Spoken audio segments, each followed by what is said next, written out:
hacer el empalme famoso de lo que dijo Marce. Bueno, creo que el problema que está detrás de eso es la inflación. O sea, el problema de Argentina es la inflación. Y cuando uno habla de la inflación, ¿cuál es el problema que está detrás? El déficit fiscal. Algunos gobiernos lo financian con emisión monetaria, otros con deuda, pero sabemos que eso termina mal cualquiera sea el tipo de financiamiento, ¿no? Entonces, me parece que lo que tiene que encarar tanto la política como la sociedad argentina es cómo podemos ponernos de acuerdo y tratar de entender el costo que hay que pagar en el corto plazo para poder bajar la inflación, lo cual implica bajar el déficit fiscal, ordenar la macroeconomía, y por ahora no tuvimos ningún color político que haya decidido pagar ese costo, ¿no? Pero espera, ¿y a ahora? veces tenemos el financiamiento del mercado, a veces usamos las reservas del Banco Central, a veces el precio de la soja, financiamos un modelo que no es consistente y nunca nos preguntamos, bueno, ¿cuándo la política, con el aval de la sociedad también, va a estar dispuesta a explicar y asumir el costo que tiene construir una moneda, bajar una inflación? Porque claramente eso tiene un costo político de corto plazo. Bueno. Ordenar la macroeconomía tiene un costo político, pero un beneficio a más largo plazo. Si el gobierno te mirara ahora y dijera, pero pará, no uses esta palabra porque nos va a incomodar, pero estamos haciendo un ajuste, Bueno. estamos ajustando a los jubilados, no digas ajustando, estamos mejorándoles la vida, por supuesto, pero está haciendo un ajuste. Guzmán se reúne con los sectores empresarios y el Fondo Monetario, les habla de cuánto por ciento del 4, del 3 de déficit, es decir, que está bajando la emisión, van a cortar los IFES, van a liberar las tarifas, suben las prepagas, se viene una avalancha de suba de costos, se va sacando subsidios de encima, el gobierno más allá que va a dar bonos, va a complementar la asignación universal. ¿No está haciendo un ajuste el gobierno?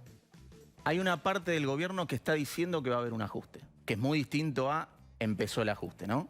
Entonces, hoy el mercado te pide, bueno, quiero ver ese ajuste. Argentina tiene un problema de credibilidad que lo viene arrastrando desde hace mucho tiempo y excede al gobierno actual. La situación crítica de hoy tiene que ver un poco con lo que vos decís. El gobierno o hace el ajuste por las buenas, hace un programa con el fondo, trata de ajustar el déficit fiscal, que eso tiene un problema, ¿no?, para las jubilaciones, subir tarifas y bajar subsidios, o hace ese ajuste fiscal que implica un costo político entrando al año electoral, hay que subir tarifas, hay que mover más rápido el tipo de cambio, o bien el ajuste te lo hace el mercado. ¿Por qué? Porque no tenés mucho margen para subir impuestos. Te quedaste sin nafta en las reservas del Banco Central. No tenés ahorro previo. 2020 termina con un déficit fiscal, ingresos menos gastos, de 7% del tamaño de la economía, y la emisión monetaria, la maquinita, llegó a un límite. Porque si seguís emitiendo a este ritmo, ¿qué te pasa factura? Los dólares financieros, eso es inflación reprimida. Entonces, lo crítico es que el gobierno tiene que o hacer el ajuste por las buenas, o si no el ajuste te lo va a hacer el mercado con un costo mayor. La buena noticia es que el gobierno tiene margen para evitar ese ajuste por las malas. Pero tiene que tomar esta decisión política que vos marcás. ¿No la tomó? Hay una parte del gobierno que la quiere hacer.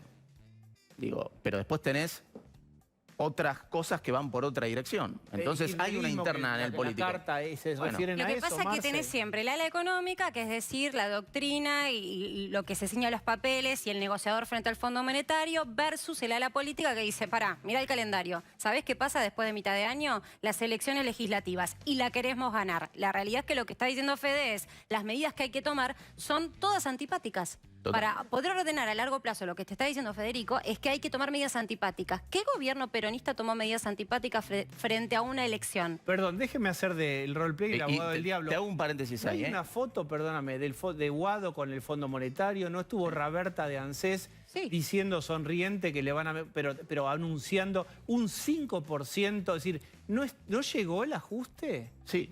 ¿Por qué ustedes dicen que llegaría? Porque falta más.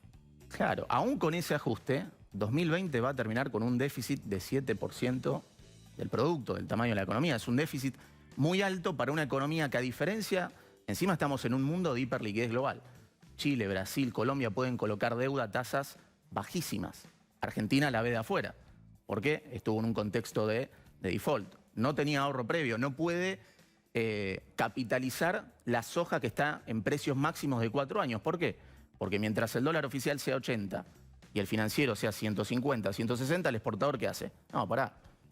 Argentina esto lo resolvió moviendo el dólar oficial históricamente. Entonces se sienta y no exporta y el Banco Central sigue perdiendo reservas. Entonces el principal partido que va a jugar el gobierno con el fondo es cómo solucionar esta brecha cambiaria que implica en algún momento tener que acelerar el ritmo de devaluación, sobre todo cuando ya se encendió la alarma de la inflación. 3,8% en octubre cuando tenés dólar, tarifas y salarios congelados. Dijo la palabra maldita, dijo devaluación. Devaluación. Dijo esa palabra. Bueno, el peso se También devalúa dijo todo el tiempo, ¿no? No es que el gobierno no está devaluando, viene devaluando un 2,7% mensual. Claro, 2,7 mensual. Mensual aproximadamente, pero ya tuviste una inflación que va al 3,8. Entonces va a tener que empezar a acelerar en algún momento porque si no se va a trazar el dólar contra la inflación, el oficial encima.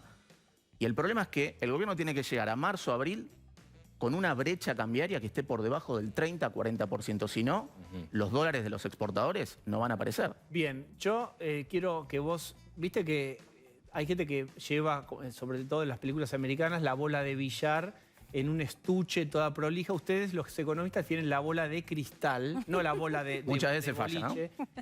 ¿Cuánto es la inflación 2020 y cuánto 2021?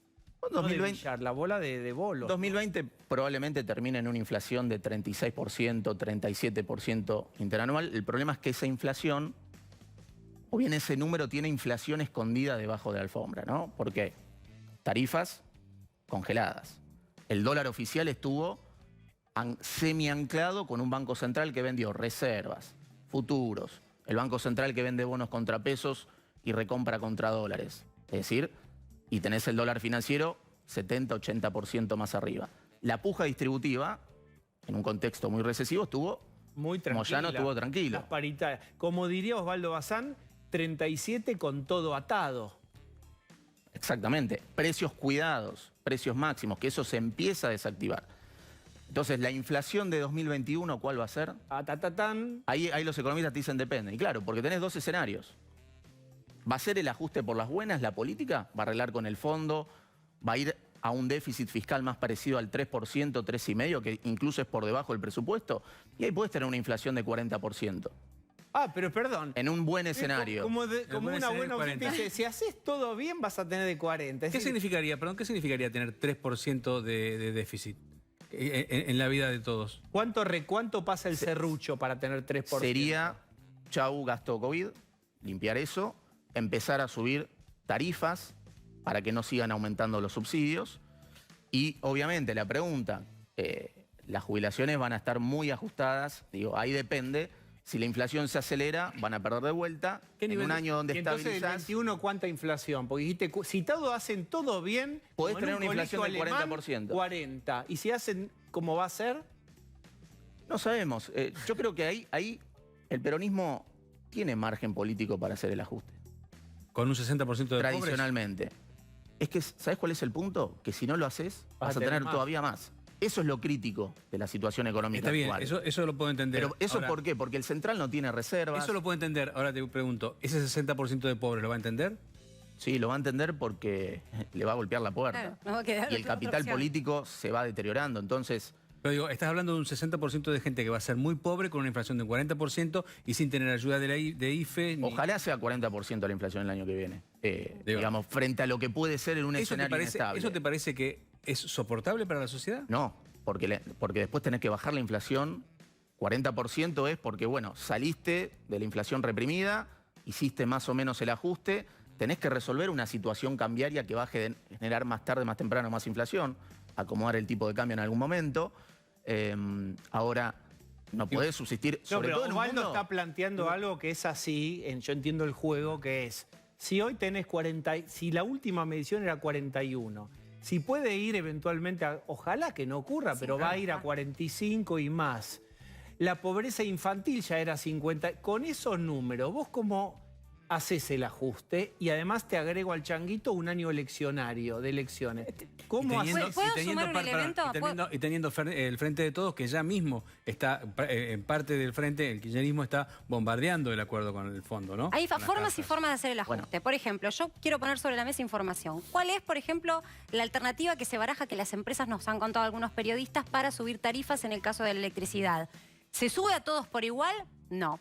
se resguarda solo un 10% de los clientes, que son los que, constatados por la base del ANSES, tienen algún tipo de ayuda porque realmente su situación económica es muy endeble. Ahora bien, la clase media también tiene una situación económica muy complicada. Hay escalafones de la clase media que están ahí nomás de bajar por detrás de lo que se considera de clase media a clase pobre, ¿sí? Entonces, por ejemplo, una forma de hacer el ajuste es decir, bueno, que todos paguen un 50% de incremento. Pero el gobierno está analizando exceptuar a quienes tienen algún beneficio de ANSES, que no van a llevar ningún tipo de incremento, a los que considera que tienen un buen poder adquisitivo, y recordá que para el gobierno un buen poder adquisitivo es poder comprar dólares a fin de mes.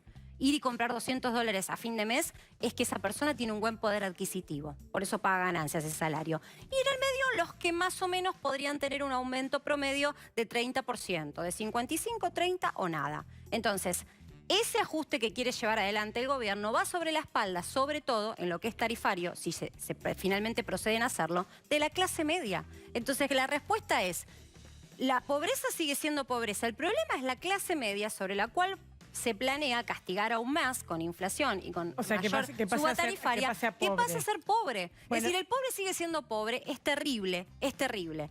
Pero el problema es que seguís incrementando el castigo, la presión fiscal y la presión de incremento de precios sobre la clase media. Yo lo que le quiero preguntar a Federico, básicamente, es si el gobierno queda a mitad de camino y recarga sobre todo, ¿no?, sobre la clase media el aumento tarifario, ¿va a alcanzar para recortar el gasto público al nivel deseable por el Fondo Monetario para llegar a esos números que nos dejarían exentos de una inflación del 50%, de que después en 2022 haya que endeudarse en dólares un poco más, de una superdevaluación después de las elecciones? ¿O ese escenario puede venir igual? Es muy complicado. Muy complicado porque el gobierno va a estar muy deteriorado políticamente.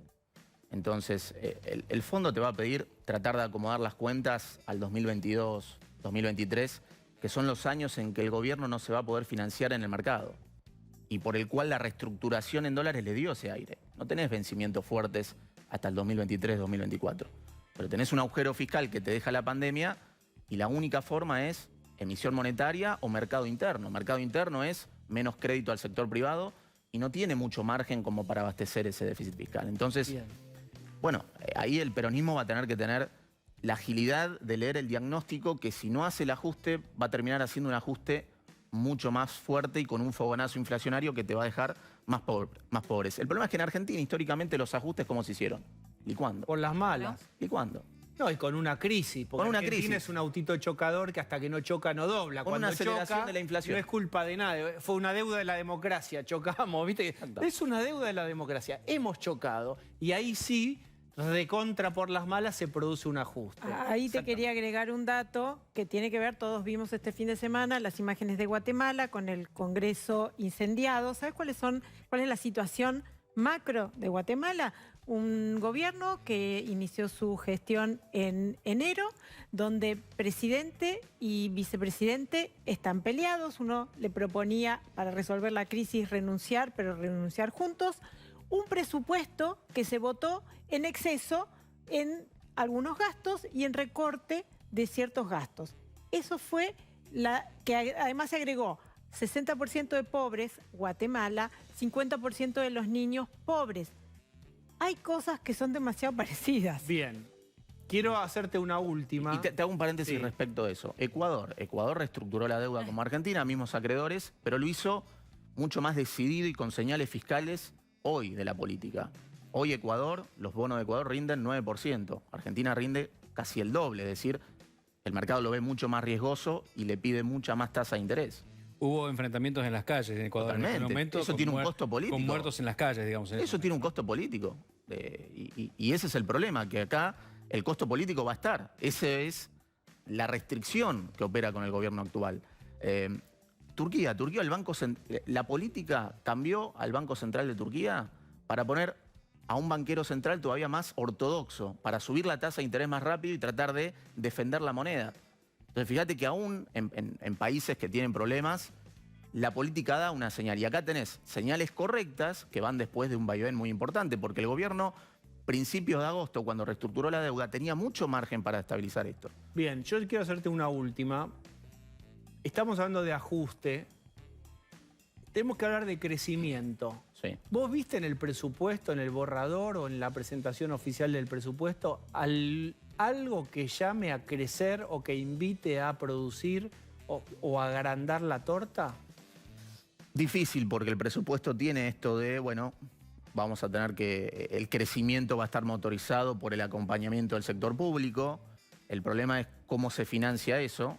Acá el crecimiento tiene que venir a mediano plazo porque le vas a bajar impuestos al sector privado y el sector privado va a invertir porque le da señales Está de demostrado, rentabilidad. te quiero decir esto y medio a las apuradas, pero es tan interesante que es, uno ha escuchado declaraciones del propio presidente hace algunas semanas con Berbisky diciendo, si le bajamos el 21 de IVA a 10 u 11, esos 10 no van a hacer una rebaja de los precios de los alimentos, sino que van a los bolsillos de los productores de alimentos. Y el otro día hubo una declaración también en la misma sintonía de Máximo Kirchner, que dijo que cuando se bajaron ingresos brutos en el gobierno de Macri, bueno, ya terminamos igual en el fondo y que lo importante no es eso, bajar impuestos, sino que haya un buen gobierno que maneje la economía.